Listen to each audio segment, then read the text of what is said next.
Baik, selanjutnya kita masuk pada materi ketiga, yaitu statistik deskriptif. Saya persilahkan kepada pemateri pertama untuk memaparkan materinya. Baik, langsung saja.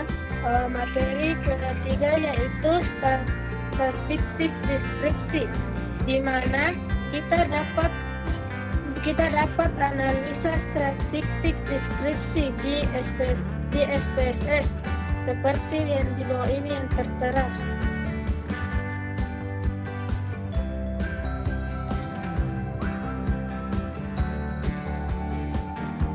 Distribusi provinsi digunakan untuk mengetahui provinsi setiap variabel data, mengetahui distribusi responden dari setiap responden atau setuju, tidak setuju, dan lain-lainnya.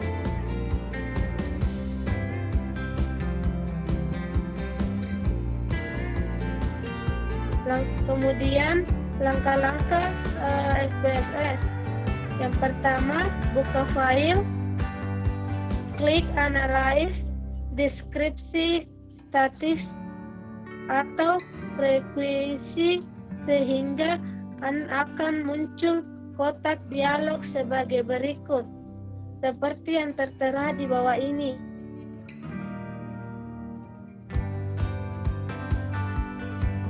Kemudian masukkan setiap variabel data dalam kolom variance atau S. Kemudian klik tombol chart, lalu pilih opsi bar atau har. Klik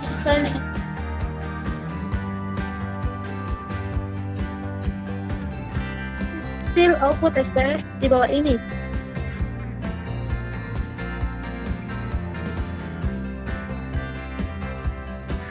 Tabel deskripsi. Tabel statik digunakan untuk memvalidasi apakah terdapat data yang tidak diisi oleh responden atau mengisi value. Berdasarkan tabel di atas diketahui bahwa tidak terdapat miss value. Hal ini dapat dilihat dari room misi yang menunjukkan nilai 0 untuk semua kolom variabel. Jenis tabel jenis kelamin menunjukkan bahwa dari 100 orang responden ada 52 orang pria dan 52%, dan 48 orang wanita 48% yang berpartisipan dalam survei. Tabel usia menerangkan distribusi frekuensi usia responden.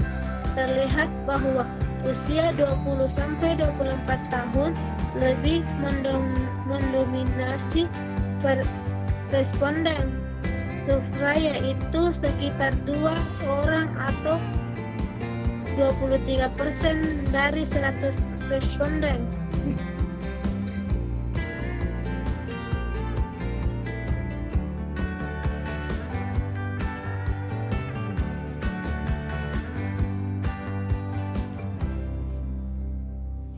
Kemudian materi selanjutnya akan disampaikan oleh teman saya.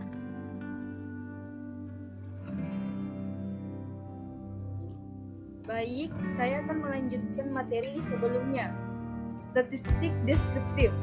Statistik deskriptif digunakan untuk mengetahui ukuran pemusatan data, ukuran penyebaran data, distribusi data, yaitu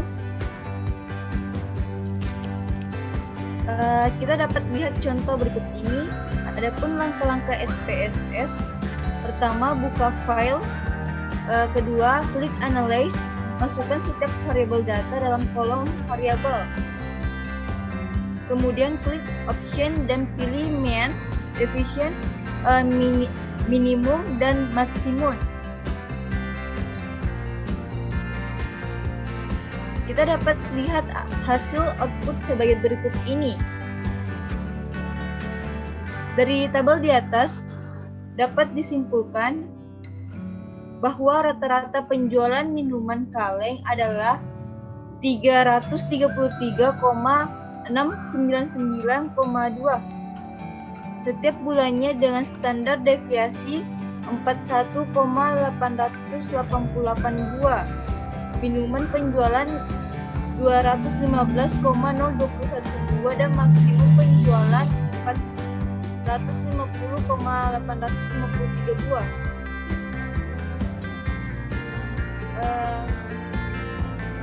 Adapun langkah-langkah SPSS, langkah-langkah yang dilakukan sama seperti pada contoh 2.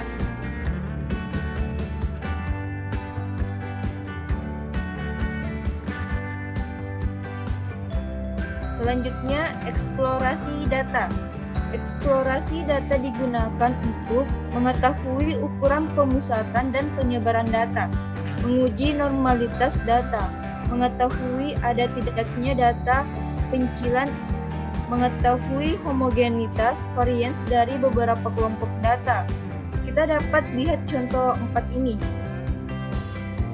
Adapun langkah-langkah SPSS, buka file C, klik Analyze, masukkan variabel total penjualan minuman dalam kolom dependent list, pilih option Display dengan mentik statistik, kemudian klik OK. Kita dapat lihat hasil output sebagai berikut ini.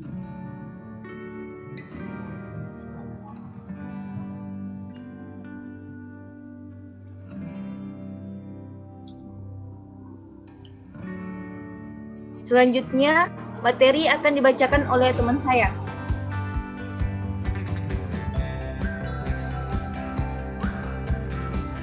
Terima kasih. Saya akan melanjutkan materi sebelumnya, yaitu tentang PT 1000 Cabang Indonesia, dan kita bisa melihat analisis data menggunakan program SPSS. Langkah-langkahnya yang pertama yaitu buka file C, klik Analyze, masukkan variabel total penjualan minuman dalam kolom dependent list dan variabel daerah distribusi ke kolom factor list, kemudian klik OK. Maka akan muncul hasil output SPSS-nya. Dan juga ada PT 1000 Cabang Indonesia yang ingin diketahui distribusi penjualan minuman kalengnya. Adapun langkah-langkah yang kita dapat lakukan di SPSS yang pertama yaitu buka file C, klik Analyze, masukkan variabel total penjualan minuman dalam kolom dependent list. Selanjutnya klik Plot, pilih None pada opsi Box Plots dan pilih Histogram pada opsi Deskriptif.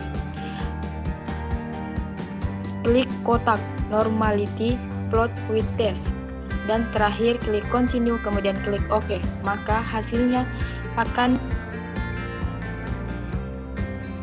tertera hasil outputnya, yaitu ada test of normality, total penjualan minuman, histogram, dan ada juga hasil dari observed value, dan keterangannya juga ada hipotesis. HO itu sama dengan data mengikuti fungsi distribusi normal.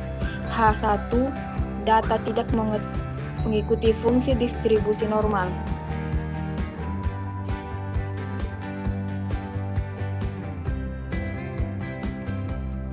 Dan selanjutnya juga ada PT 1000 Cabang Indonesia ingin mengetahui distribusi penjualan minuman kaleng dengan penelitian outlier pencicilan data penjualan minuman untuk setiap daerah penjualan.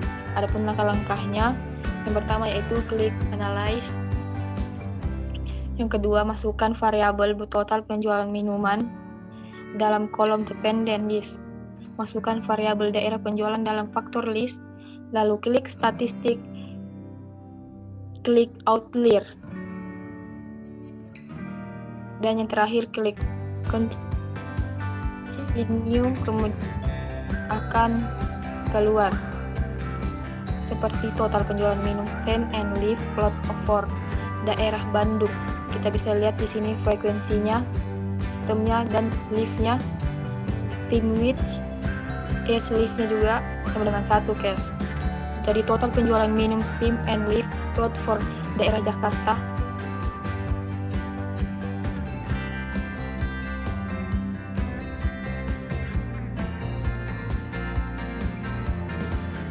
dan yang terakhir itu kita ada PT 1000 cabang penelitian yang dilakukan 2 cabang perusahaan minuman kaleng. Penelitian dilakukan terhadap 2 cabang perusahaan yang berada di Bandung dan Jakarta untuk menguji variasi atau distribusi data penjualan minuman untuk 2 daerah pemasaran dapat digunakan box plot atau reference test. Hasilnya dapat dilihat pada box plot yang sudah ditampilkan di atas, di mana daerah penjualan Bandung memiliki rata-rata dan penyebaran data penjualan sedikit lebih tinggi dari Jakarta. Selanjutnya saya persilahkan ke pemateri yang terakhir, Haira Adelia. Baik, terima kasih. Saya akan melanjutkan materi yang telah dipaparkan. Selanjutnya ada cross-tabulasi data yang digunakan untuk mengetahui hubungan atau distribusi respon antara variabel data dalam bentuk baris dan kolom. Kita lihat contohnya pada contoh 5, di mana kembali ke kasus manajer riset pada contoh 2 yang telah dipaparkan tadi, manajer marketing yang ingin mengetahui distribusi frekuensi gender versus usia, distribusi respon gender versus atribut kepuasan. Yang pertama pada frekuensi gender versus usia. Untuk mengetahui frekuensi gender versus usia konsumen terhadap pelayanan perbelanjaan, dapat menggunakan program SPSS dengan langkah-langkah sebagai berikut.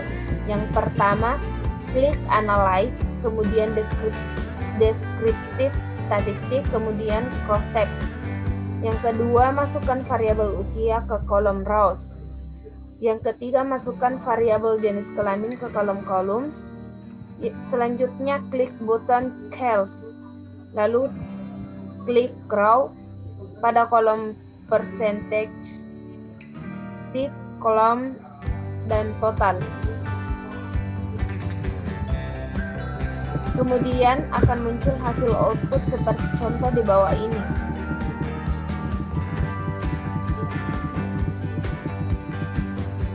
Terdapat interpretasi persen within usia dan interpretasi persen pada jenis kelamin.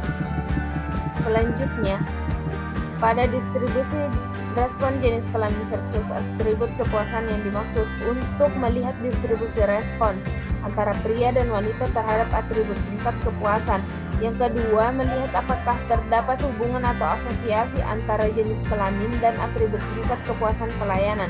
Melihat apakah terdapat hubungan atau asosiasi antara usia dan tingkat kepuasan terhadap pelayanan.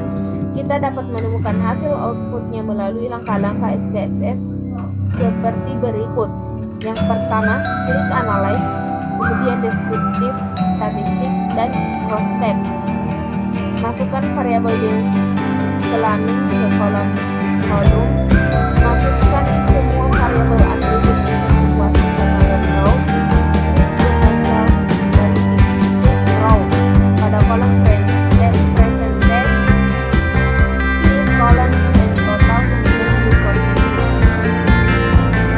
klik statistik dan sheet call squad, klik continue dan klik OK. Kemudian muncul hasil output seperti contoh di bawah ini.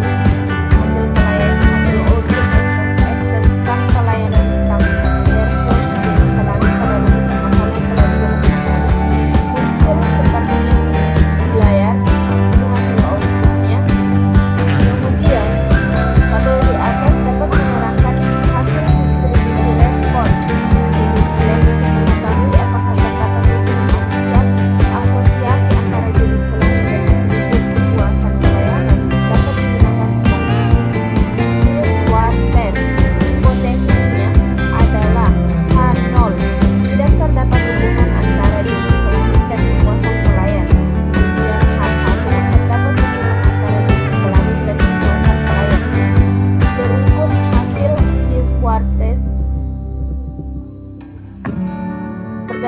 tabel di atas, nilai p-value percent chi-squared 0,5806 lebih besar dari 0,05, maka hipotesis 0 diterima.